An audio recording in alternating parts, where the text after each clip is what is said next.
안녕하세요 여러분, 성공합시다. 매일 말씀을 묵상하다 보면 어떻게 이렇게 하나님은 세밀한 음성으로 내가 가야 되는 길을 비춰주시고 인도하시는지 매 순간 감동이 몰려와요. 오늘 은열무나 비유는요, 우리가 어떤 자세로 세상을 살아야 되는지에 대해서 다시 한번 결단하게 돼요. 세상이 보기에는 택도 없는 삶, 사실은 크리스찬이 살아가는 삶의 방법이죠. 근데 이것도 why not처럼 두 가지 의미가 있어요. 아니, 어떻게 저렇게 살지? 이게 한신 버전이 있다면요, 이건 세상적인 관점이죠. 아니, 어떻게 그렇게 살 수 있지? 은혜의 버전이 있어요. 근데 중요한 거는 우리는 이렇게도 막 갔다가 저렇게도 갔다가 그렇다는 거죠. 근데 오늘 말씀을 통해서 뒤의 버전, 은혜의 버전으로 완전히 옮겨 타면 좋겠어요. 특별히 저한테는 이제 내일, 여러분은 월요일날 이 영상을 보시죠? 내일 오이 마켓을 오픈을 하거든요. 그러니까 굉장히 중요한 순간에 하나님께서 저한테 특별하게 주시는 메시지인 것 같아서 큰 감동으로 다가와요. 여러분에게도 여러분 각자 상황에 맞게끔 폭포수 같은 은혜가 쏟아지기를 소원해요. 자, 오늘 은열무나 비유는요, 앞에 삭개오 이야기랑 연결되어 있어요. 그럼 우리 삭개오 이야기를 조금 이렇게 간략하게 정리하고 갈까요? 삭개오는 당대 죄인으로 정의되는 세리였고, 또 그 중에서도 세상적으로 성공한 세리장이었어요. 그렇지만 사람들이 그를 죄인이라고 규정했고, 그렇게 미움을 받다 보니까 사실 마음에 굉장한 공고함이 있었죠. 그러던 중에 예수님이 지나간다는 소식을 듣고 꼭 봐야겠다는 생각에 막 앞으로 달려가가지고 나무 위에 올라서 예수님을 보려고 하잖아요. 그때 예수님께서는 그에게 나무에서 내려오라고 해요. 그리고 그의 집에 must 유하여야겠다고 하시죠. 사람들은 여전히 그에게 죄인이라고 수군거릴 때 삭개오는 놀라운 간증을 예수님께 들려줘요. 자기 재산의 절반을 가난한 사람한테 주고 또 부당하게 착취한 것들을 4배로 갖고 있다는 거죠. 언제부터 그랬냐? 우리는 이 4배라는 단어에서 쿰난 공동체, 특히 세례 요한의 메시지를 들었다고 추정할 수 있었어요. 세례 요한의 심판의 메시지에 돌아온 수많은 세례 중에 한 사람으로 우리가 추정할 수 있는 거죠. 그는 그때 주님을 만나고 복음을 깨닫고 나누는 삶을 살았어요. 글쎄 예수님 앞에서 간증하고 있는 거예요. 또 마지막에 인자는 잃어버린 것을 찾아 구원하러 왔다고 말씀함으로써 예수님은 많은 사람들이 지금 기대하고 있는 정치적인 메시아가 아님을 분명히 밝히세요. 오늘 묵상할 비유는요, 지금 제가 금방 했던 스토리가 막 진행되는 가운데 예수님께서 부연 설명으로 이 비유를 드신 거예요. 자, 배경 이해되시죠? 자, 11절 들어가 보도록 할게요. 그들이 이 말씀을 듣고 있을 때, 이제 이해되시죠? 네, 예수님과 삭개오의 이야기를 듣고 있을 때이죠. 비유를 더하여 말씀하시니 이는 자기가 예루살렘에 가까이 오셨고 그들은 하나님의 나라가 당장에 나타날 줄로 생각함이더라. 자, 여리고는요, 이제 예루살렘 가까이잖아요. 그러니까 예루살렘이 가까이 가니까 사람들이 우와, 이제 하나님 나라가 당장 임하겠구나 생각했어요. 당시 제자들을 비롯해서 많은 사람들은요, 예수님을 로마에서 구원해줄 정치적인 메시아라고 생각을 했기 때문에 예수님의 예루살렘 입성이 하나님 나라의 도래라고 생각을 했던 거죠. 그런데요, 예수님은요, 한 기인이 먼 나라로 갔다가 돌아오는 이야기를 통해서 그 일은 당장 일어날 일이 아니다라는 것을 말씀하시고요. 또 앞에서 이미 하나님의 나라는 너희 가운데 among you 임했다고 말씀하셨어요. 예수님의 초림으로 인해서 이미 하나님의 나라가 임했잖아요. 그들 사이에 예수님이 있음으로 해서 이미 하나님의 나라가 임했잖아요. 자, 12절. 이르시되 어떤 기인이 왕위를 받아가지고 오려고 먼 나라로 갈 때에. 자, 이거는 우리에게는 굉장히 생소하고 뭐 좀 굉장히 먼 일 같죠. 근데 당시 유대인들에게는 그들 문화에서는 굉장히 확 와닿는 비유였어요. 이거는 어떤 일을 배경으로 하고 있거든요. 우리도 그 배경을 알면 좀 확 와닿겠죠. 그 배경이 뭐냐면은 예수님이 태어났을 때 아이들 막 죽게 했던 대헤롯 기억나시죠? 예, 이 대헤롯은 세 아들에게 나라를 나누어 주었는데 특별히 장자인 아켈라오에게 거의 절반을 주었어요. 그래서 뭐 중요한 도시 유대, 사마리아, 이두메가 아켈라오의 통치에 있었어요. 그런데 아켈라오는요, 왕의 칭호를 원했어요. 그러려면 로마 황제의 승인이 있어야 됐거든요. 그래서 먼 나라 로마의 그 황제의 승인을 받기 위해서 길을 떠난 배경이에요. 근데 문제는요, 아켈라오는 정말 악명 높았어요. 그러니까 유대인들은요, 아켈라오가 왕이 되는 것을 원하지 않았던 거죠. 그래서 사신을 파견했어요. 비록 유대인들이 피정복국 사람이지만 고속권이 있어서 항소할 수는 있었거든요. 여러분, 로마 입장에서 한번 생각해 보세요. 로마는 문제가 생기기를 원치 않잖아요. 피정복국들이 안정되게 통치되기를 원했잖아요. 그러니까 그 피정복국 유대 사람들이 막 반대를 하니까 아켈라오를 왕으로 임명할 수 없었던 거죠. 그래서요, 이 아켈라오는 자기 아버지가 받은 대헤롯이라는 칭호 대신에 분봉왕이라는 칭호를 하사받았어요. 분봉왕은요, 대헤롯이 가진 그 칭호하고는 좀 급이 완전히 달라서 거의 영주급이라고 생각하시면 돼요. 얼마나 약욕을 낳겠어요. 그래서 돌아와서 수많은 유대인들을 죽였다는 기록들이 있어요. 자, 이런 사건이 있었다 보니까 당시 유대인들은 그 얘기구나 이렇게 가슴에 확 와닿은 거죠. 이제 우리도 알았으니까 확 와닿죠? 자, 13절 내 종 열을 풀러 은하 열 문화를 주며 이르되 내가 돌아올 때까지 장사하라 하니라. 이 왕위를 받으려고 떠나는 귀인이요, 10명의 종을 불러서 각각 한 문화씩을 나눠주면서 내가 다시 돌아올 때까지 이것으로 장사하라고 말했어요.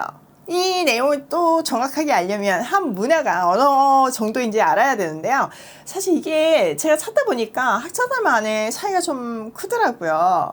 어떤 문헌에서는 1,500만 원에서 약 2천만 원 상당의 돈이라고 하고요. 노동자의 3개월 정도의 품삯이라고 하기로 하더라고요. 또 앵커 바이블, 제가 주석으로 참고하고 있는 앵커 바이블에서는 약 20에서 25달러 정도 돈이라고 하더라고요. 그러니까 정확하게 얼마인지는 모르겠지만 분명한 것은 적은 액수의 돈이었다는 것을 기억해야 돼요. 특별히 장사하기에는 턱없이 부족한 돈이었다는 것을 꼭 기억하세요. 자, 14절 그런데 그 백성이 그를 미워하여 사자를 뒤로 보내어 이르되 우리는 이 사람이 우리의 왕됨을 원하지 아니하나이다 하였더라. 자, 아켈라오 배경에서 이 얘기를 하는 거죠. 시민들은요, 그를 미워했고 그 나라, 그 먼 나라로 사자를 보내서 우리는 이 사람이 왕이 되는 것을 원치 않는다고 말하게 해요. 자, 15절 귀인이 왕위를 받아가지고 돌아와서 은하를 준 종들이 각각 어떻게 장사하였는지를 알고자 하여 그들을 부르니. 근데 이 귀인은요, 왕위를 받아가지고 돌아와서 은하를 맡긴 종들을 불러서 그것을 어떻게 관리했는지를 보려고 해요.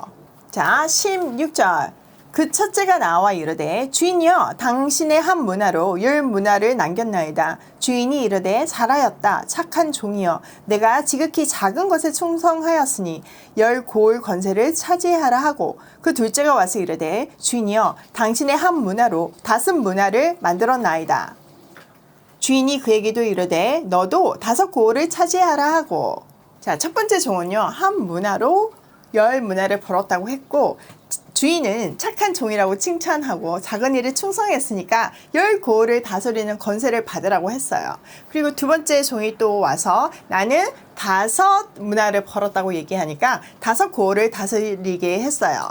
자, 20절 또 한 사람이 와서 이르되 주인이여 보소서 당신의 한 문화가 여기 있나이다. 내가 수건으로 쌓아 두었나이다. 이는 당신이 엄한 사람인 것을 내가 무서워함이라. 당신은 두지 않는 것을 취하고 심지 않은 것을 거두나이다. 자, 이제 세 번째 종이 와가지고 저는요 수건에 싸서 보관했어요 라고 말했어요. 그 이유가요, 주인이 아주 그냥 엄한 사람이라 가지고 맡기지 않은 것을 찾아가고 심지 않은 것을 거두기에 너무 무서워서 그렇게 했다는 거예요. 주인을 아주 오해하고 있는 거죠.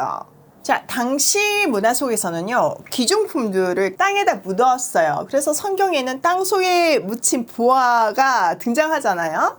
그런데 수건에 싸서 두었다는 것은 이걸 중요하게 생각하지 않고 대충 뒀다는 이야기예요. 그러니까 이거는 게으르고 불순종을 말하는 거예요. 자, 22절. 주인이 이르되 악한 종아, 내가 내 말로 너를 심판하노니 너는 내가 두지 않는 것을 취하고 심지 않는 것을 거두는 엄한 사람인 줄로 알았느냐. 그러면 어찌하여 내 돈을 은행에 맡기지 아니하였느냐.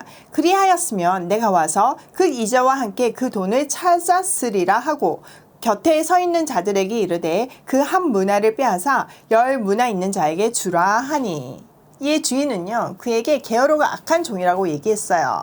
또 그의 말대로 심판하겠대요. 은행에라도 맡겼으면 이자라도 받으실 텐데 완전 악하고 게을렀다는 거죠. 자, 여기서 은행은요, 뭐 지금 같은 은행의 개념은 아니고요, 환전상들이 돈을 받는 것 정도로 생각하시면 돼요. 그리고 주위의 사람들에게 그 사람에게서 한 문화를 빼앗아 10 문화 가진 사람한테 주라고 해요. 그러자 사람들의 반응이요, 그 사람이 이미 10 문화나 갖고 있어요. 이렇게 얘기하거든요. 그러니까 이런 거를 통해서 드러내고자 하는 포인트는 특별 보상인 거예요. 이렇게 착한 종한테는요, 그 누구도 생각하지 못한 특별 보너스가 주어지지만 게으르고 악한 종은요, 있는 것도 빼앗긴다는 이야기죠. 자, 26절. 주인이 이르되 내가 너희에게 말하노니 무릇 있는 자는 받겠고 없는 자는 그 있는 것도 빼앗기리라. 그리고 내가 왕됨을 원하지 아니하든 저 원수들을 이리로 끌어다가 내 앞에서 죽이라 하였느니라. 자, 예수님은요, 이 비유를 통해서 가진 사람은 더 많이 받게 되고 가지지 못한 사람은 있는 것도 빼앗길 것이라고 말해요. 자, 이 말도 착한 종에게 주어지는 특별 보너스를 강조하는 결론이죠. 근데요, 재밌는 거는요, 이 악한 종한테 이 정도 되면 뭐 벌을 내려야 되잖아요. 근데 그런 내용이 없어요. 반면 이 주인이 왕이 되는데 반대했던 원수들에게 심판이 주어져요. 완전 깜짝 반전이죠? 결국 심판은요, 남긴 것에 상관없이 왕권을 거부하는 자에게 주어진다는 것을 말하는 거예요. 자, 우리는 이 이야기를 통해서요, 삶의 태도에 대한 교훈을 받아야 돼요. 우리는 문화를 맡은 사람들이에요. 다시 오실 예수님을 기다리면서 적은 돈, 문화로 장사를 해야 하는 사람들이죠. 사실 우리 입장에서도요, 이 본문의 종들처럼요, 진짜 그분이 왕이신가, 그분이 왕이 돼서 진짜 올 것인가, 이런 어떤 불확실성이 있어요. 또 내가 가진 것에 대해, 이 받은 문화에 대해서 너무나 작고 장사하기에는 터무니없는 돈이라 실망하고 있을 수도 있어요. 아예 그냥 포기하는 거죠. 그런 불확실성과 포기할 수 있는 환경 속에서 우리는 어떻게 살아야 할까요? 그 답이 삭개오죠. 삭개오처럼 값없이 구원을 받고 의롭다 칭함을 받은 사람답게 살아야 하는 거예요. 삭개오는 복음을 듣고 난 이후의 삶은 그 전과는 완전히 다른 인생이었어요. 세상적인 가치로는 이해가 안 되고 손해가 막심한 일을 했던 거죠. 그런 가운데서 그는 여전히 죄인이라는 비난과 멸시와 차별을 받았어요. 우리도 마찬가지예요. 우리도 기다림 속에서 삶에서 풀어내야 되고 감당해야 하는 일들이 내가 받은 것, 내가 가지고 있는 것으로는 상식적으로 말도 안 되는 일일 수 있어요. 그런데 하나님께서 우리에게 이 본문을 통해서 말씀해 주시는 거예요. 첫 번째, 주인은 반드시 왕이 되어 돌아온다. 두 번째, 우리의 삶의 태도를 보신다. 불확실하고 명함도 낼 수 없는 상황 속에서 내 손에 주어진 택도 없는 X와 재능을 가지고 주님의 명령에 순종해야 하는 거예요. 그렇게 사는 우리를 구분하는 세상의 시선에 아랑곳하지 않고 또 세상이 구분하는 사회적 레벨에 연연하지 않고 명령하신 분이 또 나의 아버지가 만왕의 왕이심을 기억해야 해요. 여기서 포인트는 순종이에요. 솔직히 살다 보면요, 불확실성에 목숨을 걸고 택도 없는 것을 손에 쥐고 살아가는 우리에게 세상을 왜 저렇게 살아? 바보 아니야? 라고 할 수 있어요. 그런데 주님께서 그게 맞다고 우리한테 그렇게 살라고 하시는 거예요. 그리고 우리한테 주어진 유일한 길은 순종뿐이에요. 그렇게 묵묵히 순종하다 보면요, 이 한 문화로 10 문화를 받은 사람처럼 갑자기 특별히 이 땅에서도 특별 보너스를 받을 수 있어요. 전 드디어 내일 오이 마켓을 오픈해요. 오늘 본문처럼요, 불확실성 속에서요, 택도 없는 것을 손에 쥐고 시작해요. 비록 화려하고 사이즈가 큰 마켓은 아니지만요, 세상에는 없는 진심과 사랑이 담겨있는 또 나눔을 실천하는 그런 마켓으로 만들고 싶어요. 하나님께서 제 수준을 아니까 그 못할까봐 미리 갈비 오병이어 사건으로 보여주셨잖아요. 또 길을 열어주셨어요. 제가 진짜 이름 같은 건 좀 잘 짓는 편인데 이번에는 너무너무 생각이 안 나는 거예요. 준비한 지가 한참이 됐는데. 근데 결국 갈비 오병이어 사건으로 이게 컨셉인 거를 깨닫게 되었고, 그러니까 이름도 오병이어에서 따서 오이 마켓이 된 거예요. 주님께서 컨셉을 정하신 이 오이 마켓을 통해서 어떤 오병이어를 일으키며 세상을 먹이실지 너무나 기대되어요. 여러분들 많이 응원해 주시고요. 기도해 주세요. 오늘도 불확실성에 목숨 걸고 택도 없는 것으로 순종하며 기적을 만들어내는 하루로 고고싱해요.